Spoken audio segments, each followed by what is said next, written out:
Early initiation of lactation is very important. Normal delivery అయిన వాళ్ళు on table delivery అయిన వెంటనే కూడా లాక్టేషన్కి ఎంకరేజ్ చేయాలి. అండ్ సిజేరియన్ అయిన వాళ్ళకి at least within half an hour లాక్టేషన్ని ఎంకరేజ్ చేయాలి. దీనివల్ల ఉపయోగాలు ఏంటంటే మదర్కి బేబీకి ఇద్దరికీ ఉపయోగాలు. మదర్కి ఎట్లాంటి ఉపయోగం అంటే సక్కింగ్ చేయడం వల్ల oxytocin and prolactin hormones release అవ్వడం వల్ల మిల్క్ సెక్రీషన్ స్టార్ట్ అవుతుంది. And the same time oxytocin వల్ల యూట్రస్ కంట్రాక్ట్ అవుతుంది. యూట్రస్ కంట్రాక్ట్ అవ్వడం వలన పోస్ట్పార్టమ్ హెమరేజ్ కానీ ఇట్లాంటి రిస్క్లు లేకుండా బ్లీడింగ్ సమస్యలు కూడా తగ్గుతాయి. అదే బేబీకి ఎట్లాంటి ఉపయోగం ఏంటంటే మదర్ అండ్ బేబీకి బాండింగ్ స్టార్ట్ అవుతుంది, ఎఫెక్షన్ స్టార్ట్ అవుతుంది. అలాగే in the same time each drop of colostrum, the first milk which is expressed from the breast is called colostrum.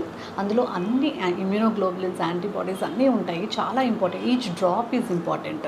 So ఆ బేబీ ఫస్ట్ నుంచి అవి అందడం స్టార్ట్ అవుతుంది బేబీకి.